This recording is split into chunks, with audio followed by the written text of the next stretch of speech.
Buenos días. Vamos a empezar hoy el estudio de la última de las sesiones que forman nuestro programa de curso,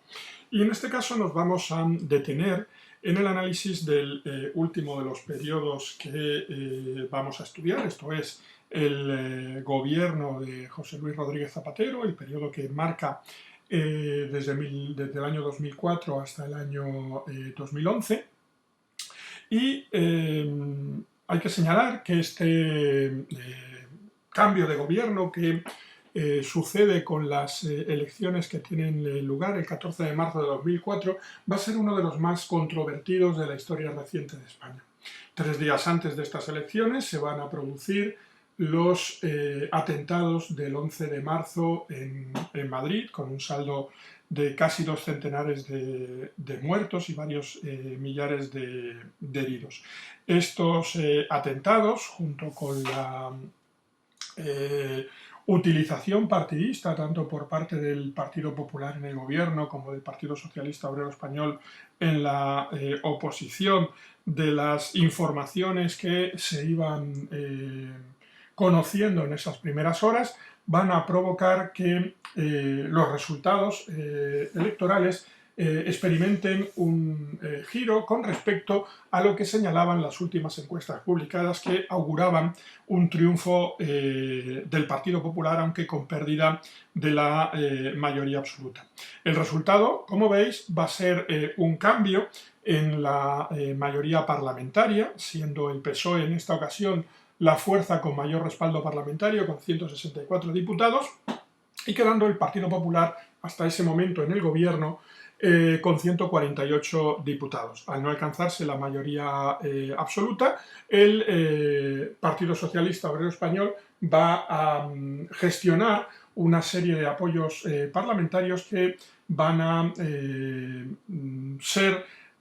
como había sucedido en la última legislatura de Felipe González o en la primera legislatura de Aznar, uno de los elementos más destacados del periodo. Desde el punto de vista territorial, la distribución del voto en cuanto a los partidos más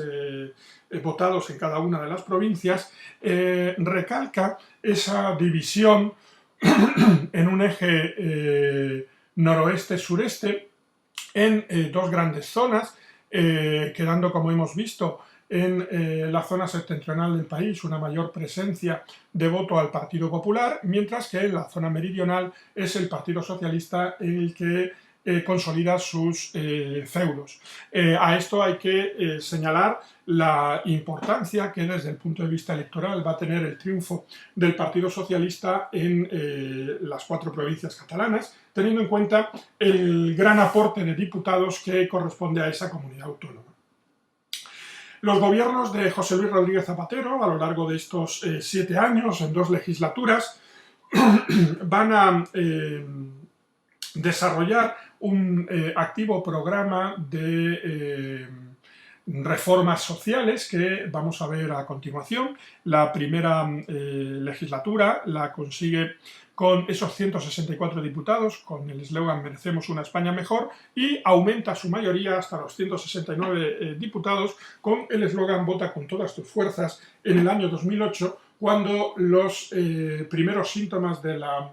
crisis económica, negados en ese momento tanto por el vicepresidente del gobierno como por el propio presidente del gobierno, se empezaban a hacer notar.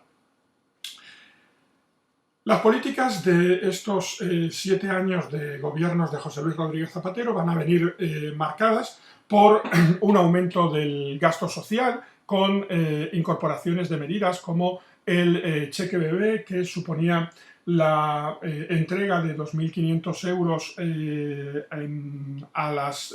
familias, a las madres que tenían un hijo a partir de enero del año 2007, una medida que se va a ver revertida cuando los efectos de la crisis económica pongan en peligro las finanzas públicas. Van a incorporarse toda una serie de legislaciones de un importante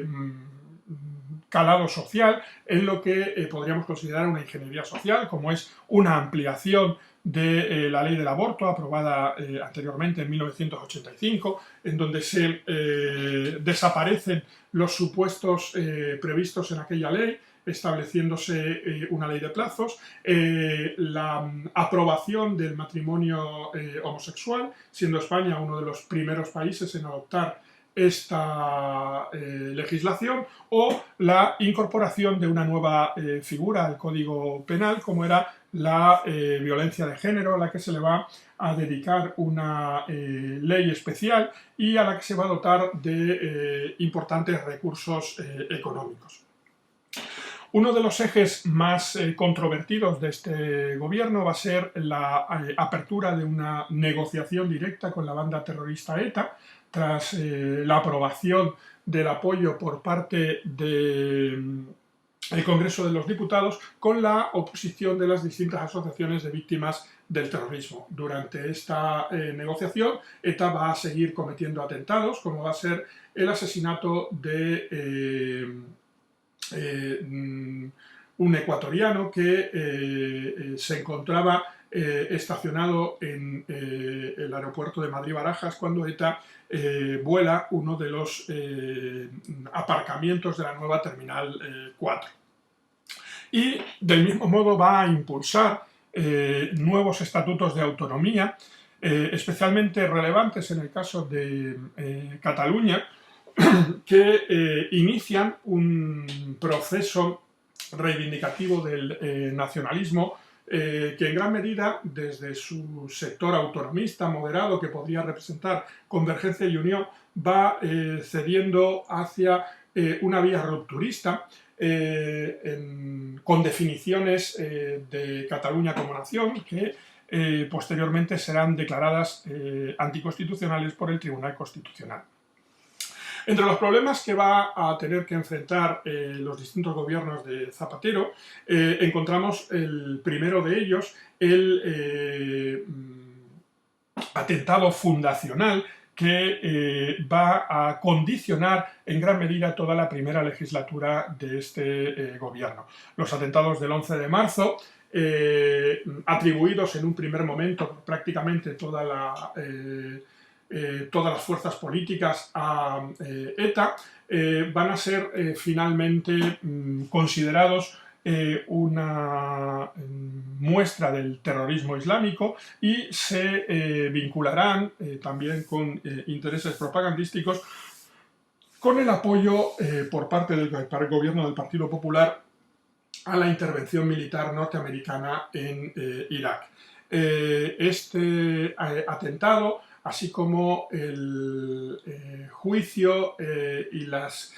investigaciones periodísticas al respecto, como digo, van a marcar, a condicionar toda esta primera legislatura. Una legislatura en la que los elementos de polarización en la sociedad, que ya empezaban a expresarse de forma evidente en los últimos años del gobierno de Aznar, hacia el año 2003, con las movilizaciones de Nunca Más o el No a la Guerra, van a extenderse, cambiando de signo, con movilizaciones de asociaciones de víctimas del terrorismo, de derecho a vivir, en contra de la legislación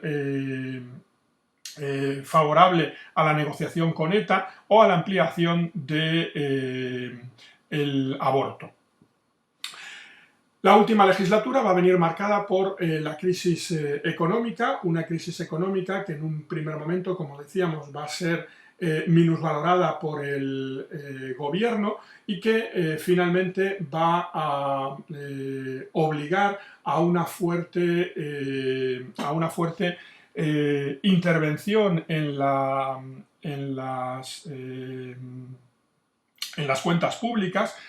con reducciones en elementos del estado del bienestar, como las pensiones, reducción de sueldos de los funcionarios, en un intento de controlar un déficit público disparado y de conseguir una financiación para la deuda española cada vez más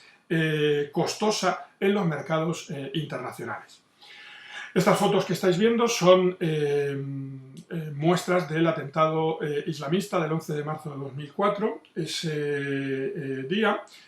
varios trenes de las líneas que unían principalmente el corredor de Henares con la Comunidad de Madrid van a sufrir explosiones por parte de un grupo que luego va a ser vinculado como un grupo de ideología yihadista. El resultado van a producirse no solo la destrucción de los trenes, la muerte de 193 personas, en lo que se va a convertir en el atentado terrorista más grave de los sufridos por el continente europeo en toda su historia. La investigación va a llevar a los pocos días a una casa en Leganés, esta que estáis viendo, donde se supone que se encontraban los miembros integrantes de esa célula yihadista que ante el cerco policial se inmolarían. Esta explosión va a llevar a la muerte a un policía, además de a prácticamente todos los implicados en ese atentado. Aquí veis imágenes de estas manifestaciones que ahora han cambiado de signo político. Como digo, desde el año 2003 la expresión mayoritaria de esa polarización social se expresa en grandes manifestaciones multitudinarias. Si antes eran movimientos como Nunca Más, No a la Guerra, ahora encontramos movilizaciones masivas de movimientos como Derecho a Vivir o las distintas asociaciones de víctimas del terrorismo contrarias a la negociación política con la banda terrorista ETA. Con esto terminamos nuestro repaso a la evolución política de este periodo democrático hasta el año 2011, como quien dice, prácticamente hasta nuestros días, y vamos a hacer también un análisis muy breve de los cambios económicos y sociales que ha experimentado España en el último cuarto del siglo XX y la primera década del siglo XXI.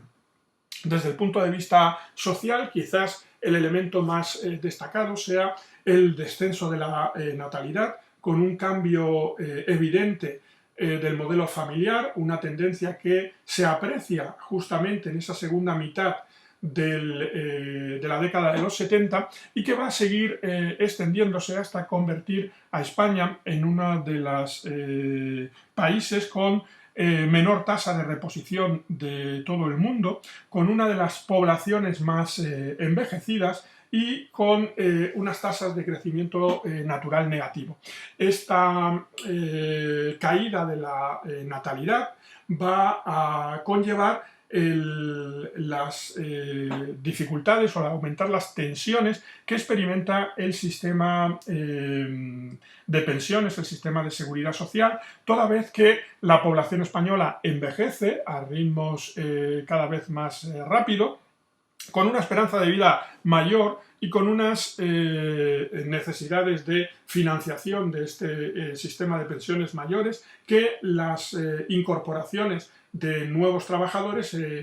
parecen encontrarse en dificultades para mantener, teniendo en cuenta que el sistema de pensiones español es un sistema de reparto. Esto es, las pensiones actuales se pagan con las cotizaciones de los trabajadores en activo, mientras que las pensiones de esos trabajadores habrán de pagarse con las cotizaciones futuras.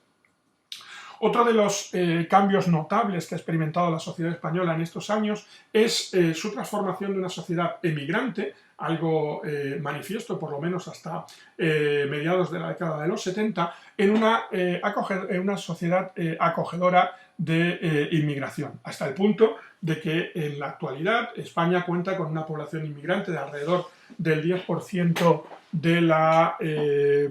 población total, lo que lo convierte en uno de los países de la Unión Europea con unas tasas de inmigración más altas. Hay que destacar igualmente que esa inmigración ha provocado muy escasos brotes de xenofobia en el país, dando lugar a nuevos modelos de sociedad, desarrollándose pautas multiculturalistas que van a incorporar costumbres, tradiciones, gustos a la sociedad española y que se expresará principalmente en determinadas secciones, barrios de las ciudades del país. El fenómeno de la incorporación de la mujer al mundo del trabajo va a profundizarse, una tendencia que ya veíamos que se iniciaba en la década de los 60 y se convierte en una realidad evidente en la sociedad de España en el siglo XXI, en la que la presencia de la mujer en el mercado laboral está rondando el 40% de la población activa. La educación y su generalización va a ser otra de las grandes notas características de esta evolución. Los estudios no solo se amplían en su etapa obligatoria con la aprobación de la LOCSE en 1990, que ampliaba el periodo de escolarización obligatoria de los 14 a los 16 años, sino que el número de estudiantes que obtienen un grado universitario es muy alto. La proliferación de centros de estudios superiores, convirtiéndose o existiendo prácticamente una universidad por cada una de las 52 provincias españolas, en algún caso más, porque hay provincias como son Madrid o Barcelona que cuentan con varias universidades, tanto públicas como privadas, va a ser otra de las notas características. Es cierto que no todas las provincias tienen una universidad propia, pero sí es habitual que las distintas universidades establezcan campus universitarios, lo que ha provocado una disminución en los movimientos de los estudiantes a la hora de desarrollar sus estudios universitarios. Por último, el fenómeno que veíamos iniciarse hacia comienzos de la década de los 60, esa generalización de las clases medias propietarias, va a ser una constante, al menos hasta el estallido de la crisis económica de 2008, que va a producir un proceso de pauperización, de empobrecimiento, con un incremento de las dificultades para pagar el que se había convertido en el indicador más claro de ese proceso de aumento de la clase media, que era la obtención de la vivienda en propiedad. Las ejecuciones hipotecarias, ante las dificultades de hacer frente a los pagos mensuales de la hipoteca, van a aumentar a partir del año 2008. Sin embargo, la mayor parte de la población española va a ser propietaria de su vivienda,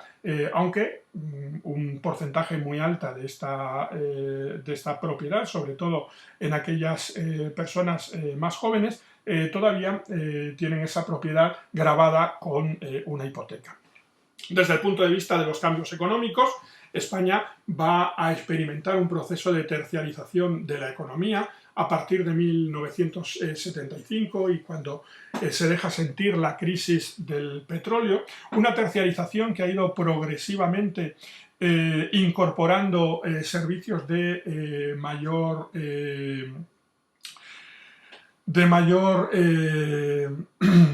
calidad.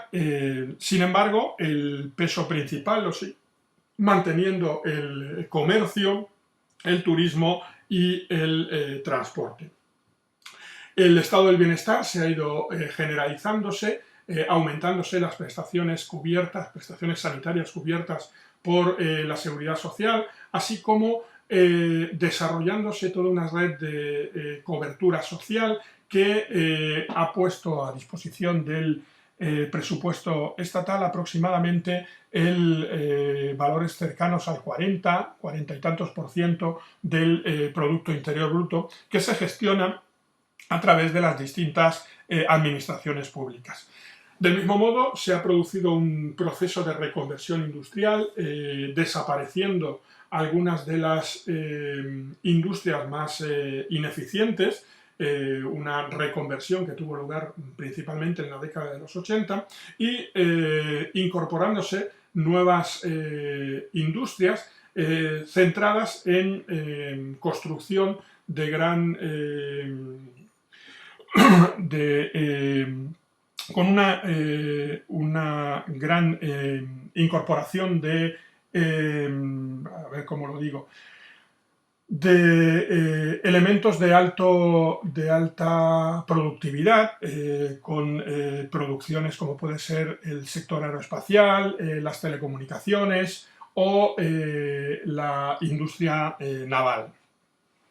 Como consecuencia de la entrada de España en la Unión Europea, se va a iniciar un proceso de liberalización de la economía. El Estado va a tener que deshacerse de gran parte de su red de empresas públicas, que van a pasar a manos privadas, iniciándose también un proceso de concentración especialmente evidente en el ámbito del sector bancario, con la concentración en torno de 2-3 grandes bancos, algo que después de la crisis económica va a incorporar también al proceso a las cajas de ahorro. Y por último, vamos a ver la aparición de multinacionales españolas, no solo los grandes bancos que hemos ido citando, sino empresas como Repsol o probablemente Inditex, cuya posición en el sector textil es una de las más importantes de todo el mundo.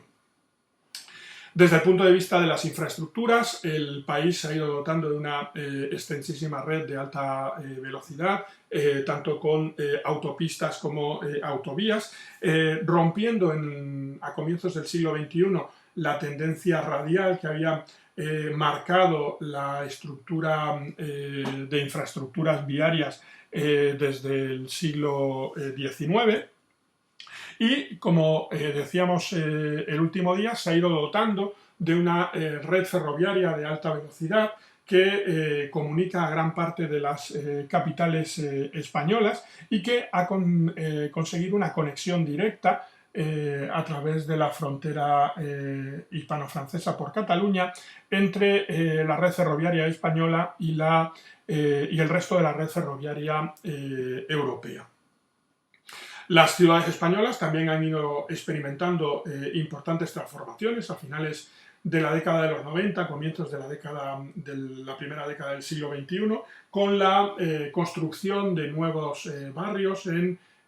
Sánchez, así como con la transformación de algunas de estas ciudades y la construcción de centros de negocio, de CBDs, como el que enmarcan los 4 rascacielos que se han convertido en uno de los emblemas actuales de la capital de España.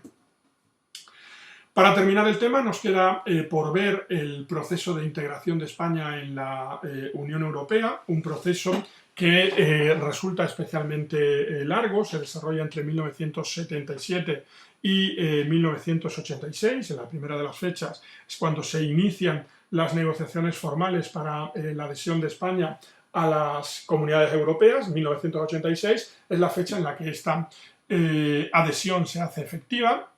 A partir de ahí veremos cuál ha sido el papel de España en la Unión Europea entre 1986 y 2008 y nos detendremos también viendo otras actuaciones que va a tener España en el periodo postfranquista, en el periodo democrático, en su participación en distintas operaciones a lo largo y ancho del mundo. La integración de España en la Unión Europea es un proceso especialmente complejo, con antecedentes que van desde la misma fundación del mercado común en el Tratado de Roma en 1957, en el que 6 países acuerdan crear una unión aduanera. En el fondo ese es el origen del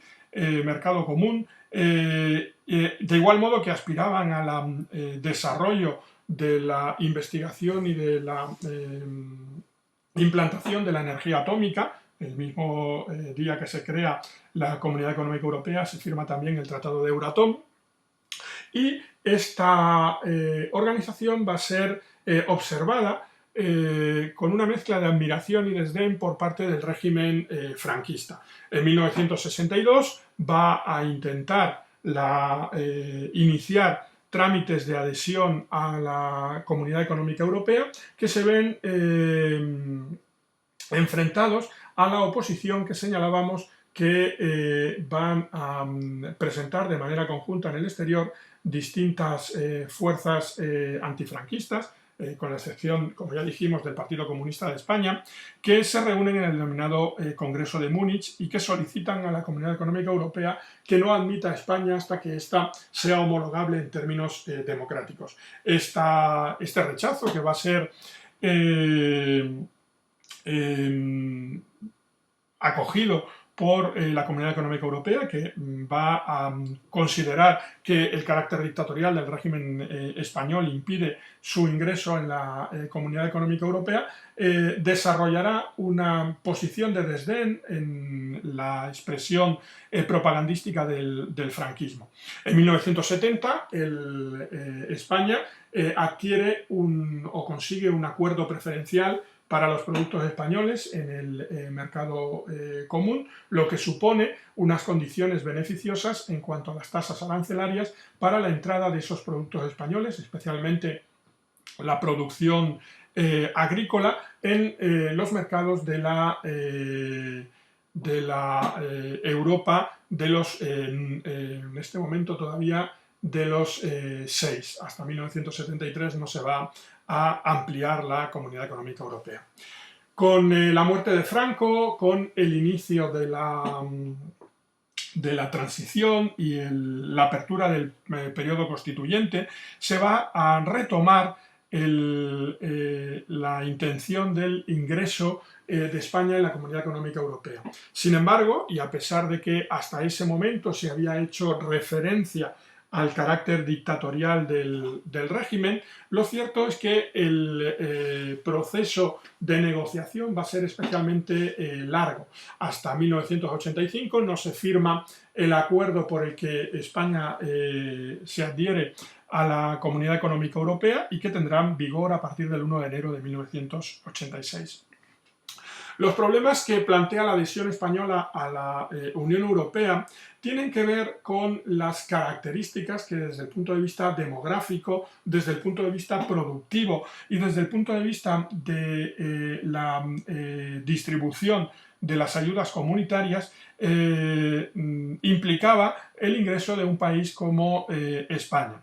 Desde el punto de vista francés, el peso que el sector agrario mantenía en la economía francesa, que era la receptora de la mayor parte de los fondos de la política agraria común. En este momento suponía esta política agraria común aproximadamente el 60-70% del presupuesto comunitario, va a hacer que los distintos gobiernos franceses, que bajo la presidencia en esa época del socialista François Mitterrand, dificulten el acceso de los productos agrícolas españoles que al introducirse en el mercado común no verían ningún obstáculo para competir con los franceses, una competencia que favorecía a los españoles cuyo coste de producción era más bajo. Por su parte, en Gran Bretaña, en esta época liderada por Margaret Thatcher, conservadora, tampoco se veía con buenos ojos el ingreso de un país como España, que incrementaría el peso que la política agraria común supondría para el conjunto de la Comunidad Económica Europea en un país, Gran Bretaña, que apenas recibía ayudas de esta naturaleza y era un contribuyente neto.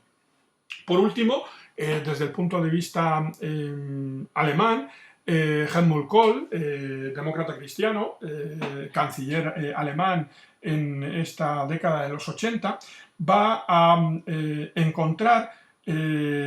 o a tratar de limitar el peso que el ingreso de un país como España supondría para los fondos estructurales de la Unión Europea, una herramienta que pretendía, mediante transferencias de renta, equilibrar las diferencias en los niveles de renta de los distintos países. En esta época, España tenía un desfase con respecto a estos principales países de alrededor de un 30%, un 70% de la renta media comunitaria,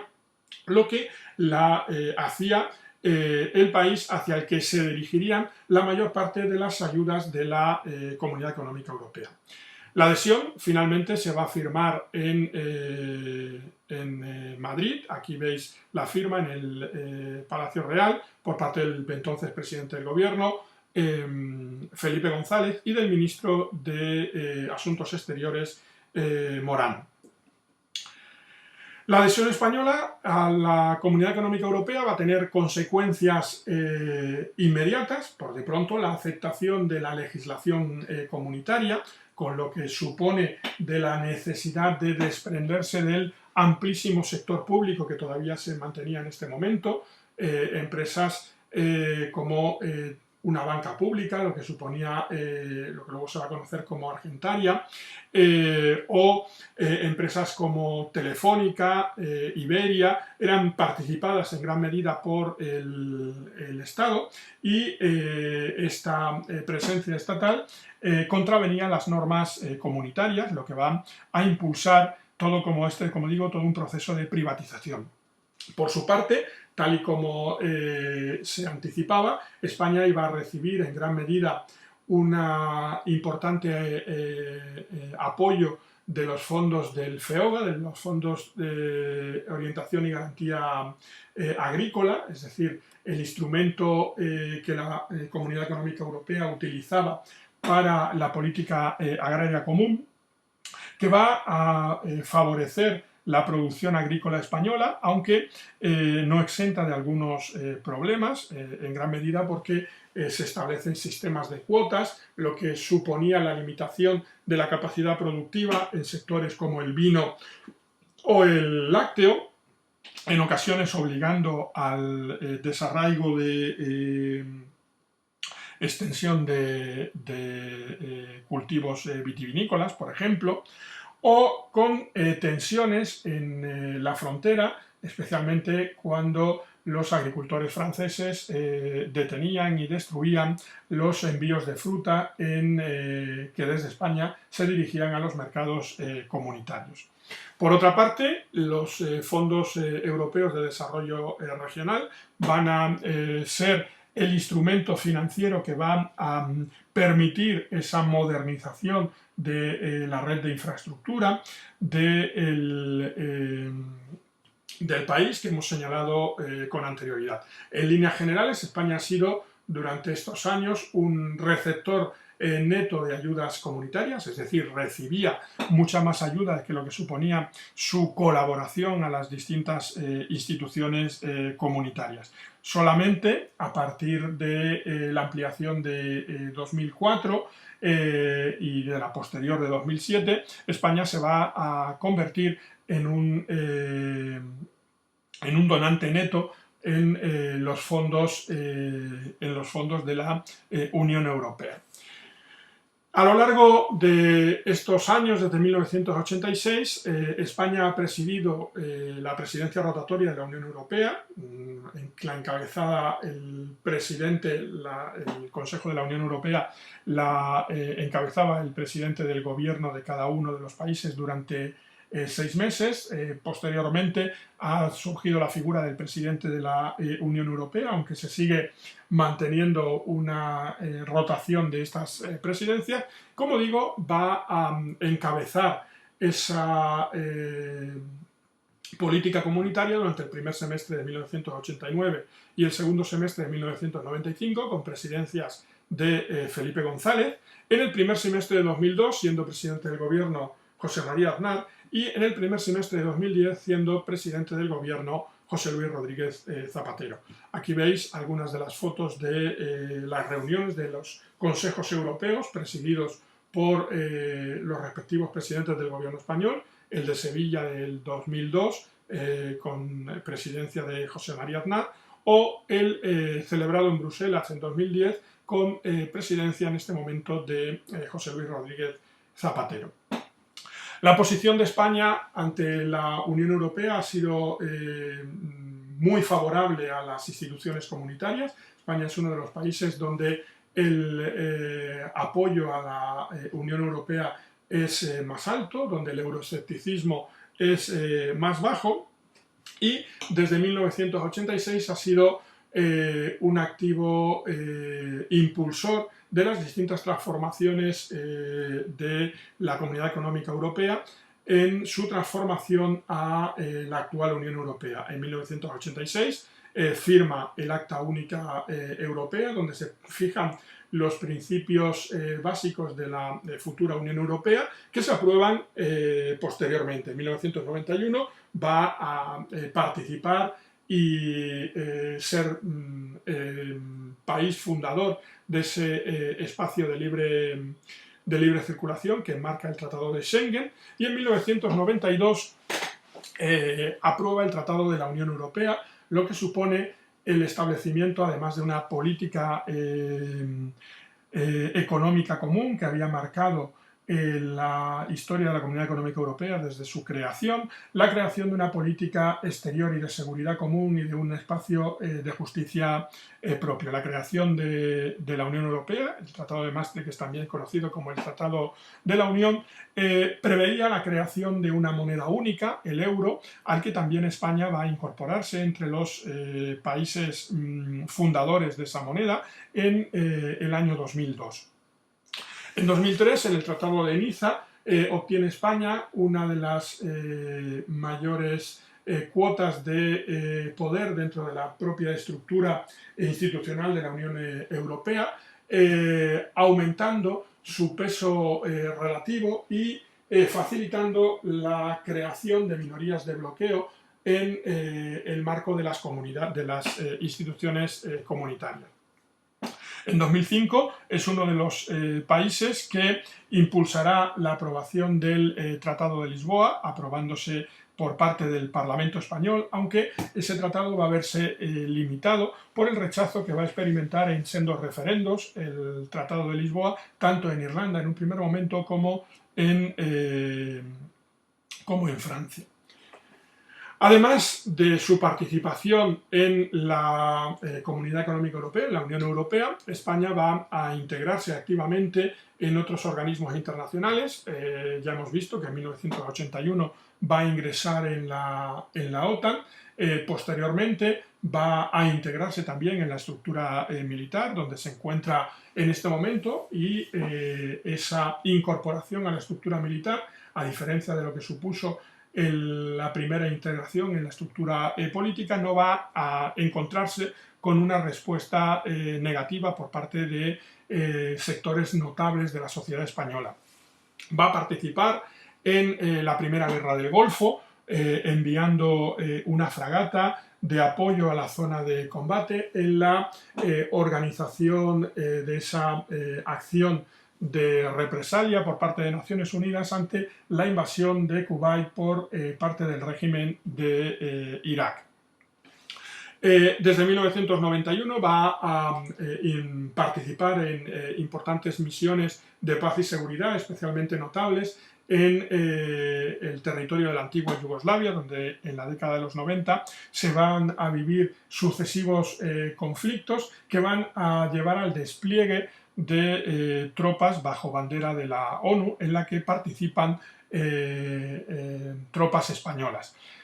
En 2003, como vimos, España se adhiere al marco de esa guerra contra el terrorismo, apoyando la alianza a los Estados Unidos o Gran Bretaña, que son los que van a llevar el peso militar del conflicto de la Segunda Guerra de Irak. Y en 2004, al comienzo de la presidencia de José Luis Rodríguez Zapatero, se produce la retirada de las tropas que realizaban labores de apoyo bajo el amparo de la ONU en Irak, y el impulso de una nueva red de alianzas internacionales conocida como Alianza de Civilizaciones, que será impulsada por el presidente español José Luis Rodríguez Zapatero y el presidente turco Erdogan. Con estas breve repaso a las intervenciones de España en las distintas instituciones internacionales a lo largo de estos últimos 30 años, acabamos este último tema del temario, y con él habríamos visto pues toda la materia prevista para la prueba de EBAU.